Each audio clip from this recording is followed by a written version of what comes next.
Hey everybody, welcome back to the channel.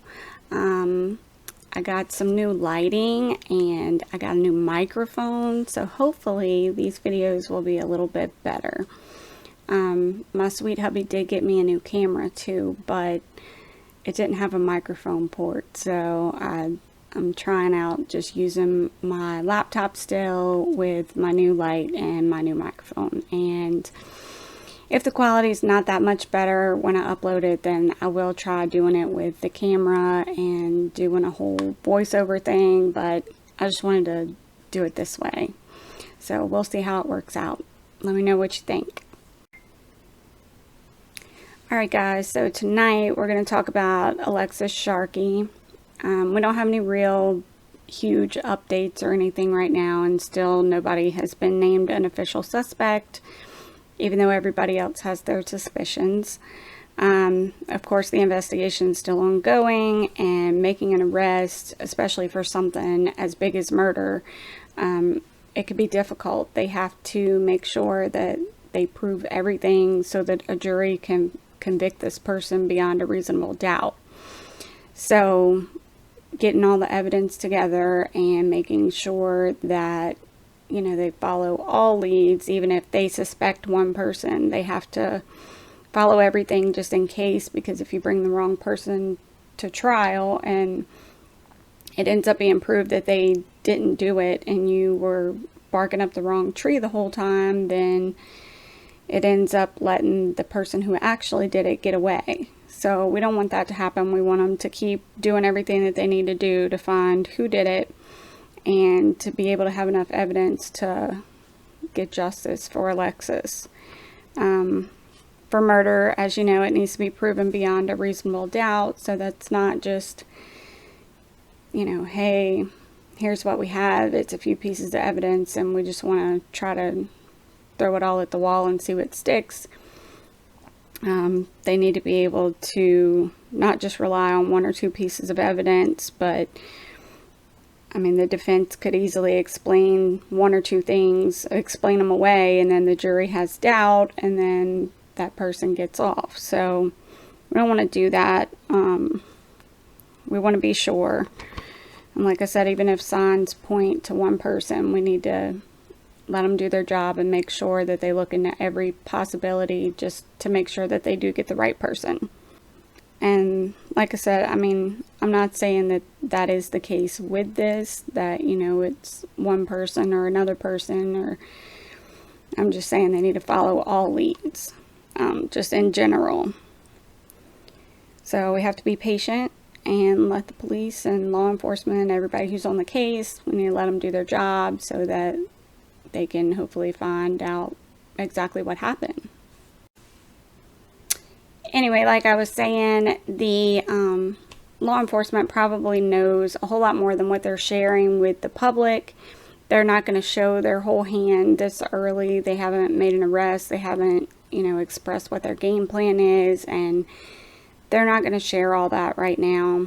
I'm sure that they have a good idea of who's responsible and a pretty good idea of what happened, but first they have to get all the evidence. They have to take that to the DA and try to convince the DA that they need to go ahead and file charges against somebody.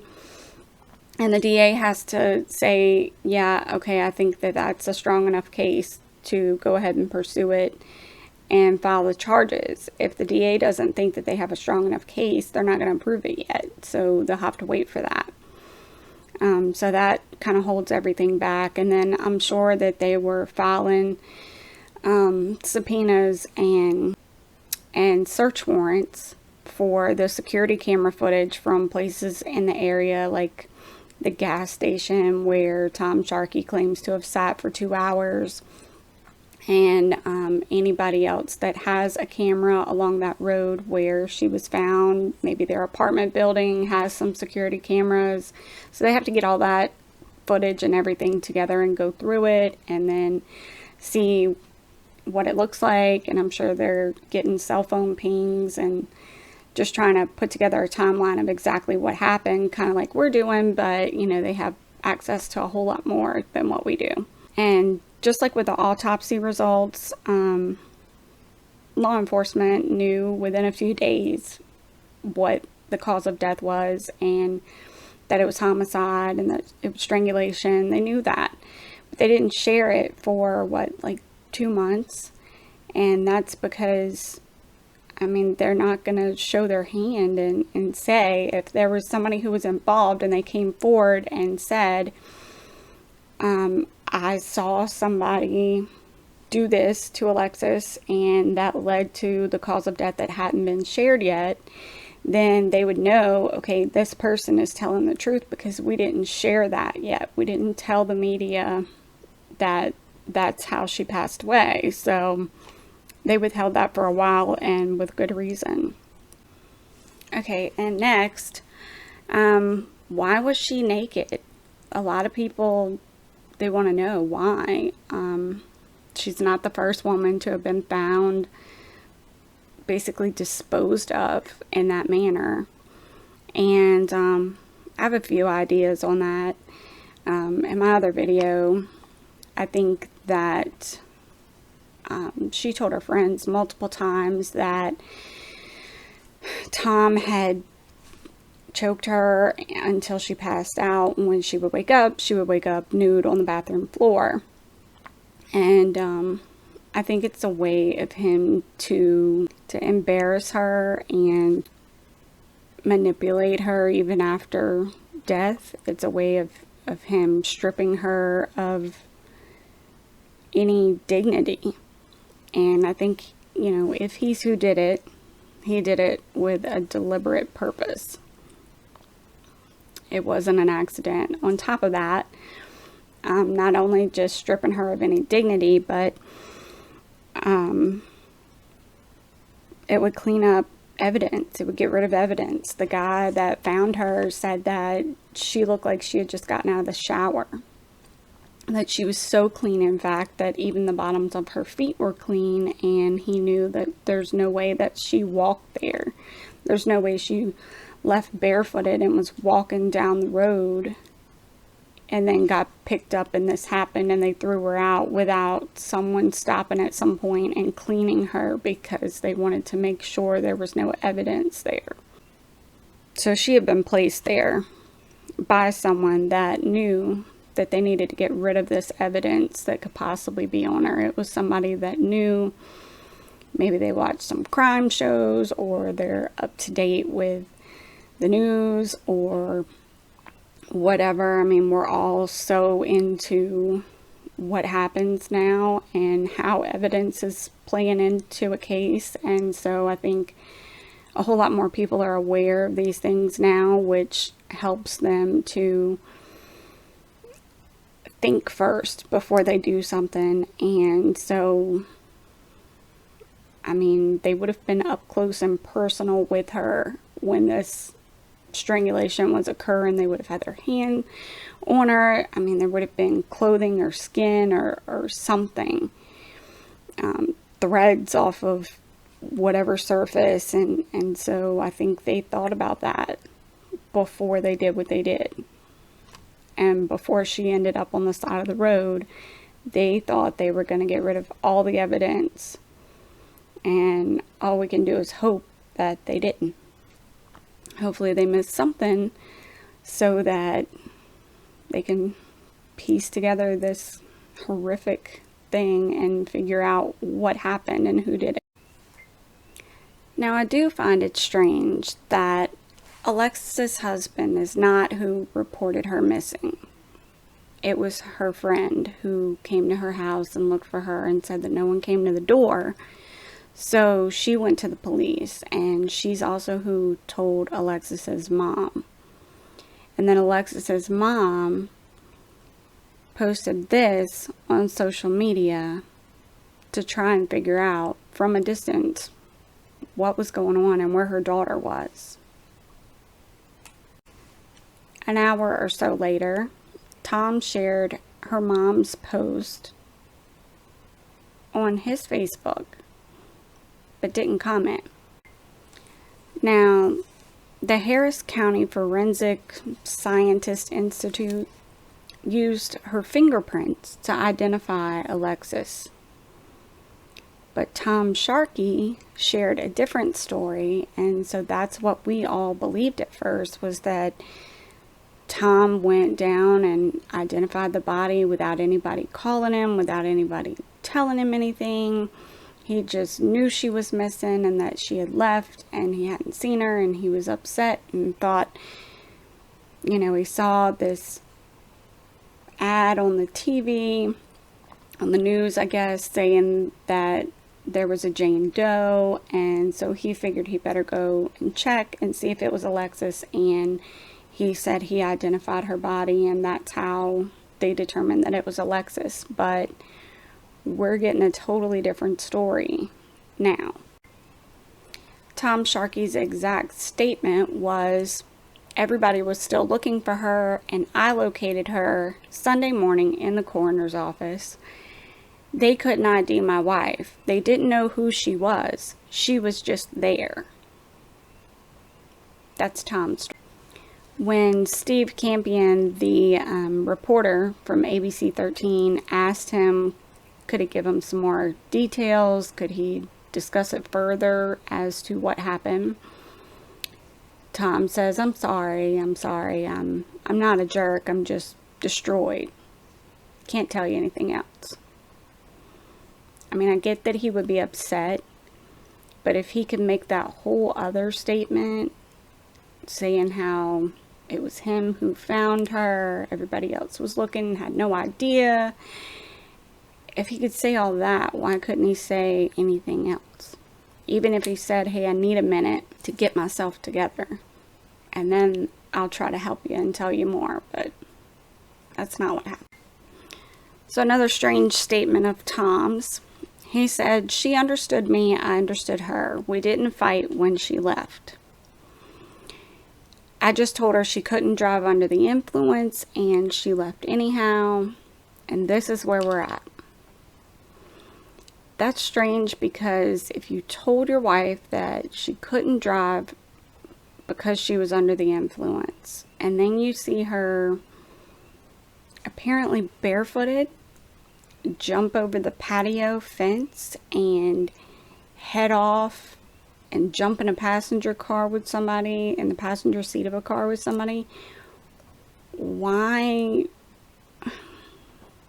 It just is strange. Why wouldn't you either go after them or something? Why would she have left without her phone, without her shoes, without her purse? Where was she going? I mean, besides getting the heck away from him, it just doesn't make any sense. And if that were the case, how would she have called for whatever that ride was that she left with? Did she just jump in the car with a random stranger that was passing by? Or did she contact this person and say, hey, come get me, and jumped in the car and left with them? But how would they know that she was ready to leave if she didn't have her phone? And why wouldn't she take her purse or shoes? And then she's gone for 24 hours, and he doesn't think to call the police or call anybody else and say, hey, here's what happened. I'm worried. No. He didn't start looking for her or calling people until other people were looking for her first. So according to documents, one of Tom Sharkey's friends said that Tom Sharkey tells him that he had been upset for at least 3 weeks, that he and Alexis were not in a good place, that they had discussed divorce, and in fact those divorce papers were found when law enforcement searched the apartment. They found that along with some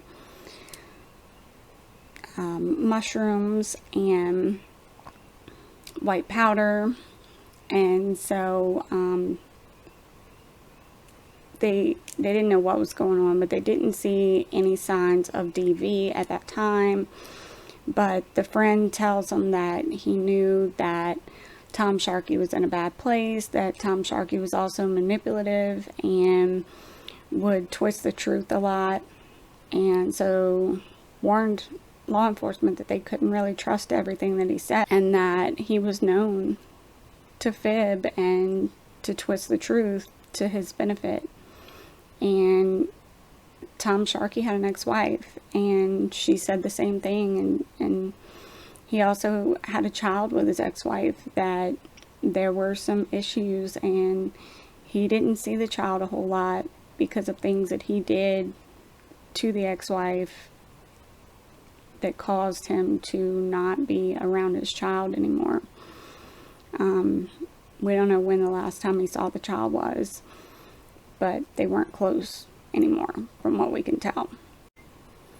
Now, Alexis's friends report that she seems sad and scared in her last few days. The trip that they took to Martha, Texas and Tulum, Mexico, Alexis posted a picture of her, and she does look sad. She looks like she has a million things on her mind, and she's not as happy as she once was in other previous photos. And this trip is when she told her friends about the abuse and about wanting to leave Tom and about the divorce, and she just kind of let it all out and told him. And Tom was texting her at the same time, signing it your ex-husband, your soon-to-be ex-husband, and calling her needy and saying she was attention seeking. It just wasn't a good time, and I'm sure she didn't enjoy the trip like she should have. I mean, it was a girls trip and a business trip, and she should have been able to enjoy herself, and she couldn't because Tom was being drunk.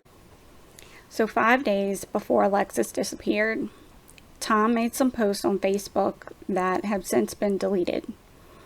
And if I can find a picture of him, I'll post it, but if not, I'm just going to read it. November 23rd, Tom Sharkey. When a person loses all they consider everything in their life and is at their own personal rock bottom, it's then when you see who they really are and who they choose to be. Life hits hard. Hit harder. This message is for a friend. Now, get up, rub some dirt in it. I know who you are. Now show me. Okay, Tom. The day before this post is when Alexis posted the picture of her in Tulum, Mexico, looking sad. So obviously they were going through some things, and they were probably discussing the divorce then. Tom's privacy has changed on his Facebook, but before, his profile said that he worked in the oil field, and it also said that he worked as a consultant to provide information relevant to West Texas regarding travel, culture, and life. What does that mean, Tom? What kind of job is that?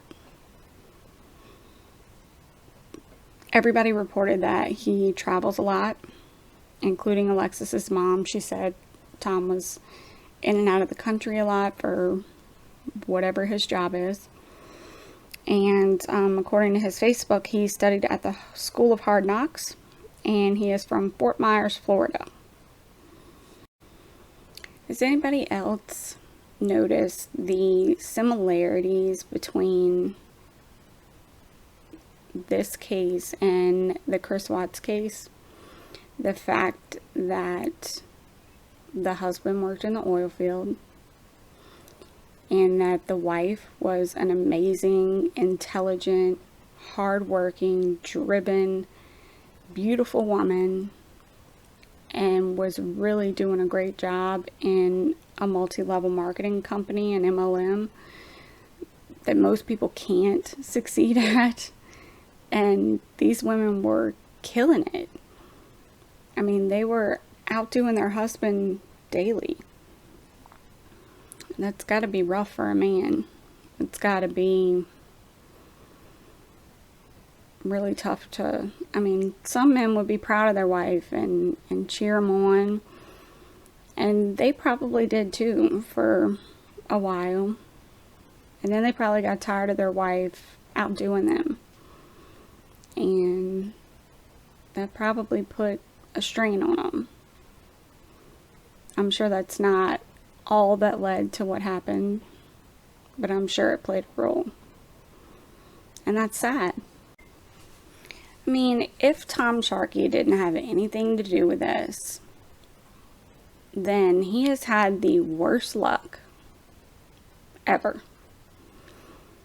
The court documents from he and his ex-wife, their issues that they had, to me and to other creators I've watched, it really just shows his character. It shows similarities between what went on with him and his first wife and what went on with he and Alexis. And it really leads you down the path that most people are going down. And I mean, I hate to point the finger at somebody before we have all the evidence, but it kind of seems like every piece of evidence points to him and inconsistencies in his story, and just, it doesn't look good for him.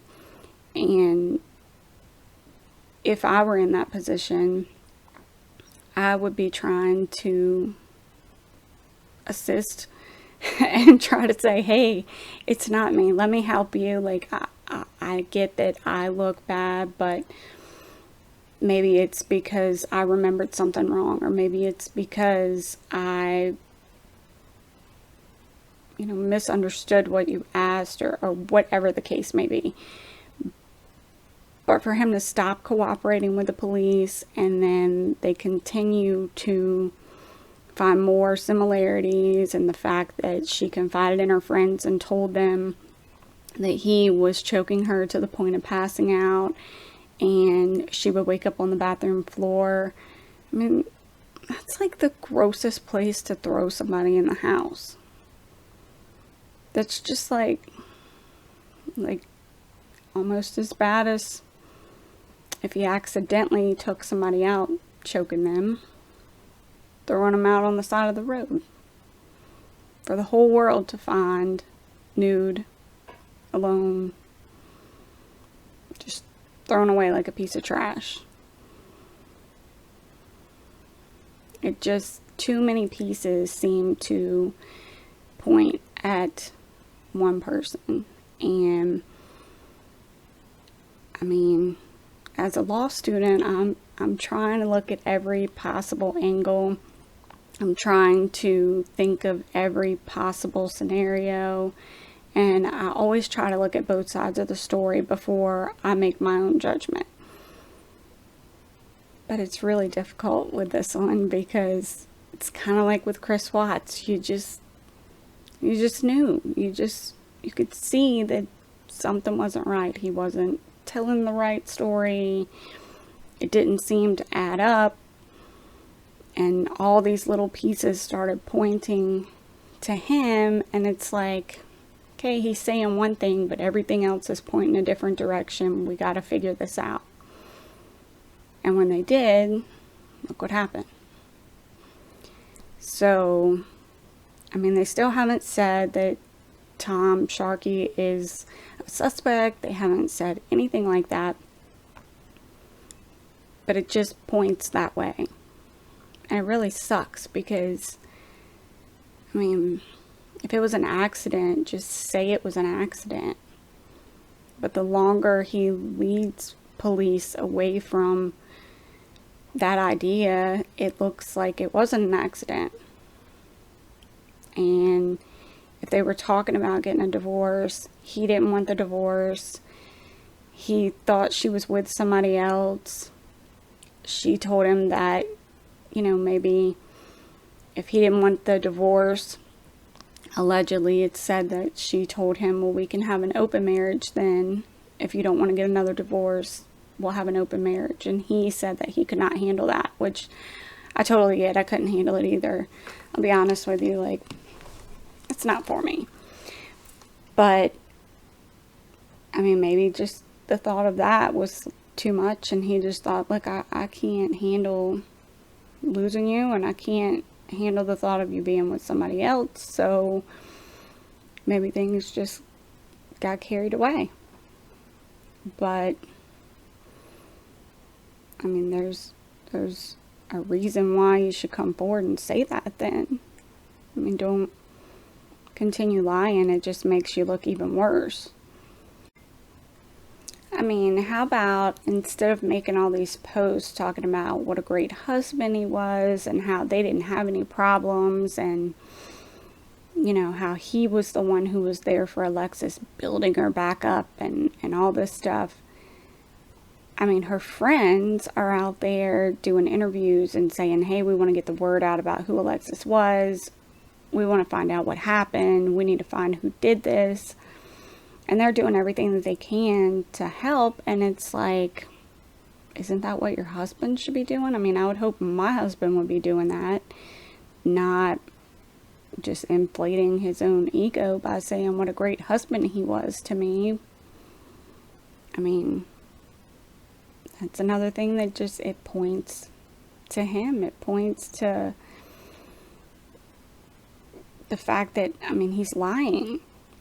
They had problems. They had divorce papers. Something wasn't going well. They obviously had a fight. She left. So if you lie about that, what else are you lying about? I mean, allegedly, his own family said that he had mental health issues, that he should not be around his own kid. So obviously something is not right.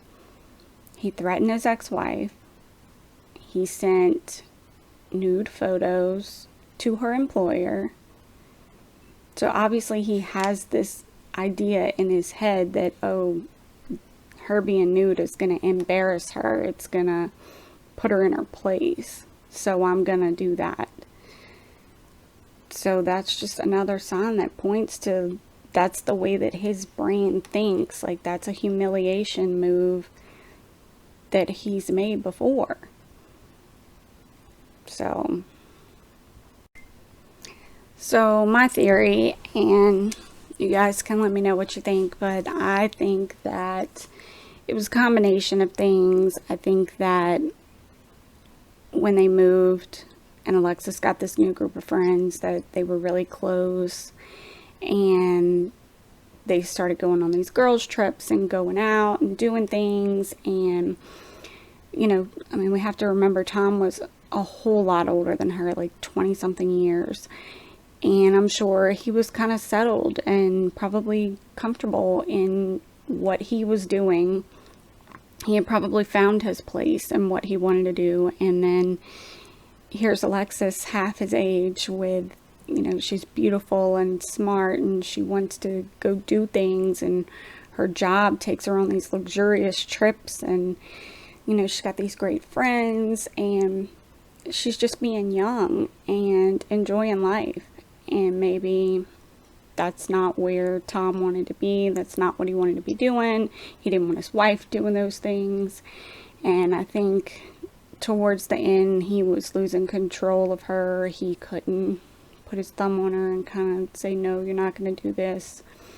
And I'm sure that played a role, as well as Alexis bringing up the divorce, and she's telling him she's not happy. There's rumor that she was with somebody else. I'm sure all that kind of played into it. I think it all messed with him mentally, and we've all heard that he allegedly has other mental issues.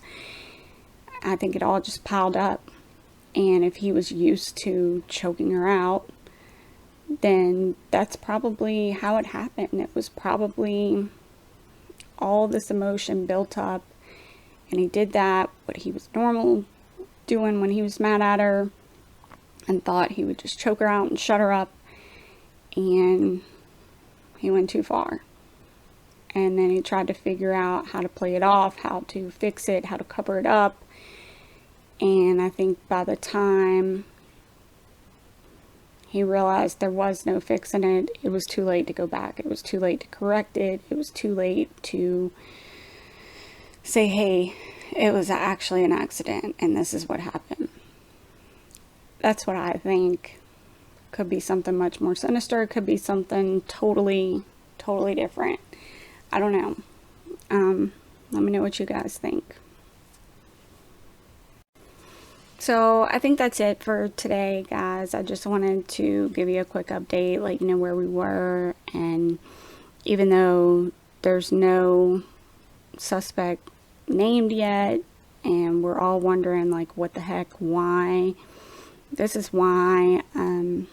You know, we just gotta let law enforcement do their job and make sure that whatever evidence they're collecting that points to, you know who, or whoever did it, that it's enough evidence to make it stick so that we can get a conviction, so that there's not just a trial and we get a not guilty verdict like with Casey Anthony or others that have hit the media that are not in jail, even though we know that they did something. So it's fine. I would rather them take their time and make sure that they get a good conviction. So with that said, thank you for watching, and remember to give it a big thumbs up and like, subscribe, share, hit the notification bell, and I'll see you next time. Thank you.